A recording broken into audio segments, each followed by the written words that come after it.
What's going on, guys? TG or ThunderGod here. Today discussing Sakura. I know, breathe with me. Specifically House War Arc Sakura would fare against the 5 Kage Summit, just taking Sasuke's place and running a similar gauntlet. I kind of sidestepped talking about Sakura in my Naruto Power Rankings Part 3. I'll be able to talk about her a lot more freely in this type of video. I understand a lot of people like this character or don't like this character, and that's entirely fair. You are free to express that in the comments after liking the video. You should do that. Anyway, let's get into the video. When discussing Sakura in the War Arc, people mainly fall into two camps, that she is either A Tsunade rival, or B, a 6 Pats tier character. I've always had a mixed bag of opinions on War Arc Sakura that have shifted the more I've looked into the series, but overall I'm more so in between these two spaces rather than just being a ride or die in one camp or the other. Let's break it down. On the absolute lowest end, let's just establish this, Sakura is scaling to the 5 Kage Summit. The Sannin, aka Tsunade, are noted to be on par with the 5 Kage in Fan Book 2, which does cover up to the 5 Kage Summit. All of the Kage and Sannin should have some amount of low end relativity by this point, which makes sense considering the Madara fight where all the Kage kind of perform similarly to some extent against Madara, to the extent that they're able to coordinate with one another in a fight against him. Not saying they're equal in every stat, but more so they're all just within a certain range to where they're all relevant in the fight. Sakura would upscale from this even without fully activating her seal, which is on par with a seal activated Tsunade by feats and portrayal. Hashirama himself said that she might be stronger than Tsunade based on Sakura's non-seal activated punch. Granted, you could say, what the fuck does Hashirama know? He's been dead. However, Shizune herself doesn't dispute this despite knowing Tsunade's abilities pretty extensively, so I think the statement does stand. I also have been leaning into the idea that Sakura doesn't gain as much from her Byakugo seal in the form of strength of 100 healings, to the extent at least it shoots her up an entire tier due to how her best feats are performed without it. While Data Book 4 does know it increases the user's power, I wouldn't say it's an exponential increase from the user's base, as with the 5 Kage vs Madara, Tsunade doesn't cliff the Kage performance wise with the seal activated on, despite being a similar strength tier without it. I'm not saying it doesn't make you stronger, it obviously does, more so that it is an entire tier difference. An example of what I'm talking about is Sasuke in base vs Curse March Stage 2, with Deidara being able to fight against both variations of Sasuke. It'd make quite a bit of sense that Sakura would be stronger than Tsunade with the Yin Seal achieved, as she doesn't have to save her chakra on maintaining her youth, so she would end up being superior to a fighter who is stronger than that base Sannin / 5 Kage threshold, although not to a tier breaking amount. So from a scaling perspective, she's in the perfect place to perform confidently in this summit. This also coincides with Data Book 4 noting she reaches the backs of Naruto and Sasuke, which off of portrayal and the 3-way deadlock does lean into the idea she is comparable to them and can fight alongside them, similar to the Kage threshold I just mentioned previously, with the last Data Book also making a similar remark with her not being inferior to Naruto and Sasuke. If you're asking my opinion, I don't really see a huge issue with this version of Sakura scaling to Naruto and Sasuke, with Naruto's more mastered KCM1 and Sasuke's EMS. I'm not saying she scales to them in every aspect, as they both have their own speed amplifying techniques such as the Susanoo arrows, or Naruto's chakra arms, so her beating them in a fight is another question. However, it's my experience that people usually lean on incredulity when looking at this version of Sakura, which doesn't really make sense since she just has a string of good feats following this, and does perform physical lower end feats to duos such as weaving signs and activating the 3-way deadlock at a similar time frame, but I do think it at the very least implicates that Sakura does have low end physical relativity to this duo before talking about their faster and stronger variations such as the Susanoo, Kurama Chakra mode, all of that not really being included, but even without that, it still puts her in a great place to take on the summit. I'll talk about higher interpretations when they become more relevant in the discussion. Let's get into the actual meat of the convo. Getting into the actual meat of the discussion, we have the first room, that being the 4th Raikage Cee and Darui. I'm going to refer to the 4th Raikage as A4 so I don't bite my tongue. The way this would progress normally is that Cee would initiate with his flash pillar, but Sakura isn't really going to be threatened by this. Sakura fundamentally is noted to be a Genjutsu type even as far back as part 1, which bled into her road to higher strength, as a trait of Genjutsu types is delicate chakra control, this working in tandem with Sakura's training to actually achieve the Yin Seal, which puts her in good contention to just break the flash pillar relatively easy, as when in Genjutsu the chakra in your head is controlled by the opponent, and if you use more power to disrupt your chakra flow, you can cancel the Genjutsu. Considering Sakura's Genjutsu resistances does kind of scale consistent with Naruto and the rest of the cast such as in the last, I think it's fine to suggest she would be able to break Cee's light pillar with relatively no difficulty, but if you want it to be absolute, even at the worst interpretation, she could actually use to flood herself with a foreign chakra source to break the Genjutsu, as her Yin Seal Seal possesses more chakra than one of 6 Pat's Naruto Shadow clones. Keep in mind the clone in question is a singular clone created at the start of the Kage fight in the lava dimension, and not one of the endless created during the assault in the ice dimension, meaning it likely has more chakra allocated to it. This is to say Sakura is not a light pillar victim, and C isn't really a problem for her. Darui physically also shouldn't be too imposing to her in this discussion, more so being a physical rival to a lower variant of the Raikage that isn't going to be too relevant against Sakura speed-wise, as he only even reaches a conversation when he reaches his max speed output with Shunshin. The only way Darui would be in the conversation would be with his laser circuits that are faster than his physical movements and able to keep up speed-wise with attacks from other Kage such as Gaara. However, it's very unlikely this would actually be able to blitz Sakura or even pressure her to that extent, as we see her mental reactions are pretty high, being able to react to Madara launching his TSO staff at her. And while this can be a bit vague, if you assume Madara physically launching his staff is at the very least comparable to Madara launching his TSO via control, then this would put Sakura's reactions in a good tax bracket to the point that she would be able to pretty much deal with any attack. At least mentally. If you want to get into her physical reactions, I think she would also be pretty fine, as Sasuke himself was able to react to the speed of all 4 of these attacks to the point that he's actually able to power up his Susanoo for it to not be destroyed. Keep in mind the group doesn't react to Sasuke doing this before the blast, meaning it took place in a very short time frame after the attacks connected. The only other point I would argue for laser circuits aside from their speed is the fact that they do have the ability to bend last minute, as we see in the Kinkaku and Ginkaku fight. However, this more so gets into Sakura's durability scaling and how she potentially would fare. I'm going to talk about that in a later section, but I will leave it at this. At the very least, Sakura heals, as this didn't even do significant damage to base Kinkaku or Ginkaku, who aren't really physical juggernauts, and Sakura does have better physical scaling interpretations, but if you're not a fan, she just heals via 100 healings. It's pretty straightforward. The whole numbers advantage isn't really too much of an issue, as the Raikage likely wouldn't start out in his max speed, as he doesn't do so against Sasuke, and if she doesn't want to deal with multiple opponents, she has her battlefield shattering strength,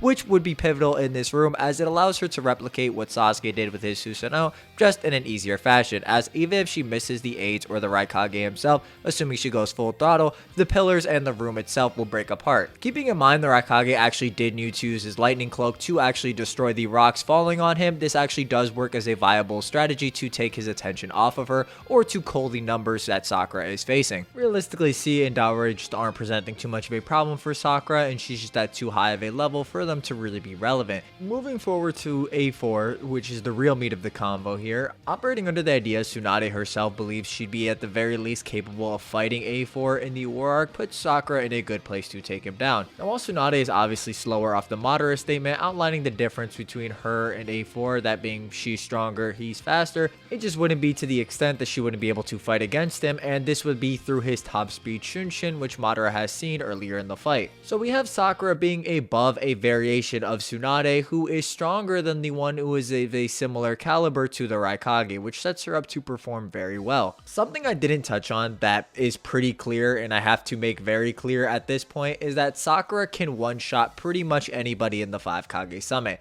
There's not really too much room for debate. Her upscaling from Tsunade puts her in great contention for this, as Tsunade's physical blows were capable of cracking Madara's ribcage, compared to the Raikage, who with repeated strikes was only able to actually break 2 of the ribs from one of Sasuke's sides, 1 with the Liger Bomb and 2 on the other side from the Lair Bolt of Pain with his top speed. Tsunade doing this up front on a stronger defense is pretty blatant that she just has higher AP. This also isn't where Sakura's AP caps at. Starting off, Sakura being this strong is pretty consistent, as Naruto himself actually thinks he would die if he took a direct hit from Sakura after she unveils the Byakugo seal, so she actually can one-shot outright stronger fighters, but this isn't her highest limit. Now, we're going to bring up the Kaguya fight. I want everybody to breathe with me.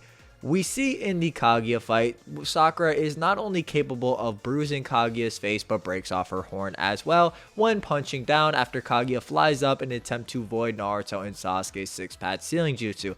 Is this an outlier? Well, I'm not really a fan of the term outlier, since I believe there's usually a way to explain what happens in this series. Is this feat outside what Sakura can perform normally? Well, when we consider her raw power being above Tsunade's, or Naruto himself thinks he'd die from one of her punches, It doesn't really feel so. For us to say this is an outlier or something she can't perform normally, we would need to establish what she can perform normally, which you can't do because really ask yourself, who does Sakura punch? Nobody. Nobody really gets punched. There's really no anti-feats to say this is outside the norm. The only questionable interaction is her getting stabbed by Madara where Sakura hits an invisible wall, which we know to be limbo. However, it is noted by Sasuke that physical attacks actually don't work on Madara, and only 6-pass chakra can actually damage the limbo clone, displayed via the wound on his right arm from Naruto's TSO staff. This is all to say, Sakura breaking off Kaguya's horn is a legit feat, at least in my mind, with the scenario present being Kaguya simply didn't concern herself with Sakura due to her not having 6-pass sealing jutsu that Naruto or Sasuke did. We do see that Kaguya actually is aware of Sakura's presence, so she's not taken off guard here, but she is surprised with a question mark after Sakura hits her. But I do think this is a case of Kaguya not really thinking much of Sakura and being surprised that she would actually be able to affect her in any significant way. Sakura's dialogue also does implicate this, as she says, "Don't forget about me, we're both women, so don't you mock me." Kaguya jumping into Sakura being an indirect way of saying, yeah, you're not a threat. I think the feat is fine. Sakura doesn't really hit anybody in the series for this to not really work. She's the punching girl, her having a very strong punch makes sense. The fact that 6-pass Madara didn't just let Sakura hit him also is evidence of this, considering he didn't resort to limbo during the entirety of the Might Guy fight or against characters like Obito, Minato, etc. Sakura is punch girl, she punches hard. I think it's pretty self-explanatory. On top of this, Sakura either has better or on par regeneration with Tsunade, as Data Book 4 calls her the best medical ninja in Konoha, and she also has the 100 healings technique, which brings us to our next case of discussing Sakura's durability. She either A, upscales from Tsunade being able to take a 3-beaded Yasaka Magatana bead, which is stronger than the single beads that are able to pierce both a stronger Gaara's defense and Onoki's double layered defense, which would make it so she's generally a bit too durable for the Raikage to take down via layer bolt of pain. This being relevant since the Raikage himself with the guillotine drop is unable to break through a weaker Gaara's defense. Or B, if you're not under the opinion she directly upscales from Tsunade's durability feats, once the 100 healings is active, Sakura will be able to recreate organs and limbs, meaning the Raikage would need to perform a Shunshin strike, similar to the layer bolt of pain, even if he slows down to actually strike Sakura, going for a decapitation for there to even be a chance. There's two scaling avenues. In both cases, Sakura is just above the Raikage. In base, Tsunade thinks she can fight the Raikage to the extent that she wouldn't get blitzed by him. Tsunade using 100 healings, getting a power up, Sakura being beyond that variation of Tsunade, and then having her own 100 healings on top of that. So there's just multiple power ups of her just being beyond this character who's capable of fighting the Raikage. It doesn't really matter if you have Tsunade or the Raikage, like whoever you have winning. Not really relevant, just say they're comparable for the sake of discussion. All that matters is that he just isn't outright perception blitzing her, which, you know, there's no real evidence of him being able to do.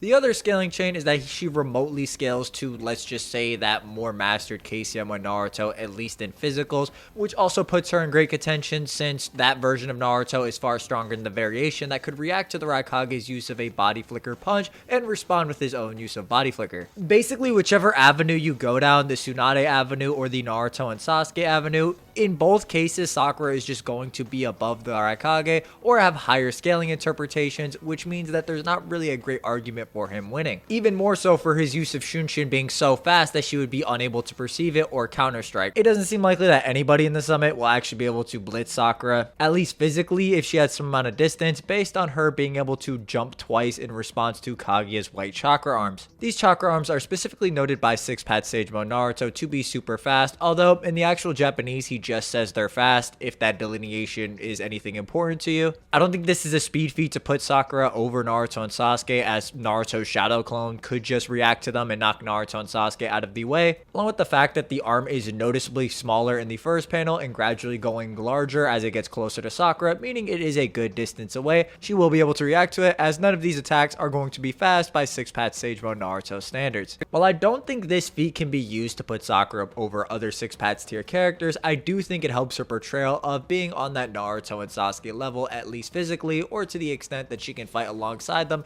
and not be clipped from a stat perspective. I did kind of skim over Raikage arguments in comparison to him against base Tsunade, as there is some discussion to be had there, but considering she's just above seal activated Tsunade and has better feats to show for it, she just kind of upscales from all the positives of that discussion and doesn't really lose anything. like the Raikage being more durable during Mabui's lightning transfer or any of the arguments like that, which don't even transfer to seal activated Tsunade. Up to a certain point, the Raikage's use of Shunshin just isn't at valid or is harder to argue as characters get subsequently stronger. It just doesn't scale to these later points in the work, so I do think Sakura takes this pretty confidently. Well, how about somebody like Gaara? Well, Sasuke responds that after Gaara and Ko shoot their attacks at his Susanoo and he levels it up, he has a greater defense than Gaara, which transfers over to Sakura as she directly upscales from Tsunade cracking Madara's Susanoo ribcage or using her fingers to break Susanoo weapons themselves. Granted, this isn't the full body variation, so it isn't a direct one-to-one, but I do think Sakura's Kage horn destroying feat is enough of a basis to say pre-War Gaara's sand defense is just going to get throttled by any of her punches, especially when comparisons are more so drawn from Gaara's War Arc sand defense compared to the pre-War Arc variation that's being used here. Again, if Sakura does need to throw Gaara off or force him to protect Kankuro and Tamari, who are far less relevant in this conversation, she can always, guess what, destroy the room, forcing him to raise his sand up and defend against them while she goes in for a close quarter strike. I don't mean to try and repeat these same arguments, but honestly speaking, Sakura just has better speed scaling or better speed interpretations than someone like Tsunade, along with just being able to hit far harder. So a lot of these arguments are, well, is she fast enough or have higher scaling interpretations to where she might actually be able to tag this person or break through defenses? If the answer is yes, okay, cool. If the speed gap isn't that big, well, she has regeneration, so she will be able to eventually get a mutual strike, and that's only if. Like we established, Sakura is likely beyond the threshold that any of the 5 Kage are operating during the summit. And the way her strength operates, she really eliminates any chance for the Kage to group up and jump her, since if there's any sense of that, then she'll just destroy the room, like I've mentioned 4 times now. I'm sorry, they're leaving the room. You won't hear about it again. Moving on to the next area of the summit, we have the conference room with the likes of Mifune, Onoki, and Mei, and honestly, these guys are at such a huge disadvantage due to how this is a very close environment, meaning Mei's boil release, which is capable of melting Susanoo such as Sasuke's, or her lava style, which Sasuke is able to dodge even in an off-guard manner, aren't really going to be as useful or really going to be able to tag Sakura. This is going double for Onoki, who on top of not being able to blast particle style, which would be effective on Sakura admittedly, also isn't going to be able to perform his crazy Madara fight feats, since in my opinion it's much more explicit that Onoki's being amped progressively via the Will of Stone against Madara. One of the chapters is literally called the Will of Stone, so I think it's pretty clear that version of Onoki's performing exceptionally well just due to being amped specifically against Madara. The only thing that could be remotely threatening is weighted boulder, but then Onoki's going to have to get close to Sakura and attempt to perform a mutual strike, which will end terribly for him. Mei's lava style is likely going to be too slow to successfully tag Sakura, as an off-guard Sasuke, who is still suffering from injuries against the Raikage as he hadn't healed against Mei, was also able to dodge it. It really isn't too much of an issue, and she's not going to be getting ass blasted into a corridor where Mei can use her boil release like Sasuke. Akatsuchi is complete ass. I don't think there's a need to talk about him, and Chojiro's power level fluctuates vastly with his confidence levels, with him only really performing great feats in the work when he's more and more confident than he is in the 5 Kage summit. While in a larger environment, I could concede that Mei or Onoki may present more problems if they did sync up with their ninjutsu. It isn't going to make too much of an appearance here because this is such a closed off space. Even a more compressed particle style really wouldn't be making an appearance, since that only worked on a Sasuke who is standing still and recovering from Mangekyo Sharingan lashback. It kind of sounds like I'm beating a dead horse, but Sakura just is come get these hands if you want them to everybody in the summit, just because she's taking them gauntlet style, can recover from injuries, so going from fight to fight isn't a huge issue, and if she is pressed by multiple opponents, she can always destroy the surrounding area to split them up if they are actually able to dodge it. This also didn't include or mention Katsuyu at all, who is going off the Jiraiya comparison of Gemabunta being difficult for him, somewhat comparable to the Sannin themselves, which would be instrumental in the 5 Kage summit if she wants to use her.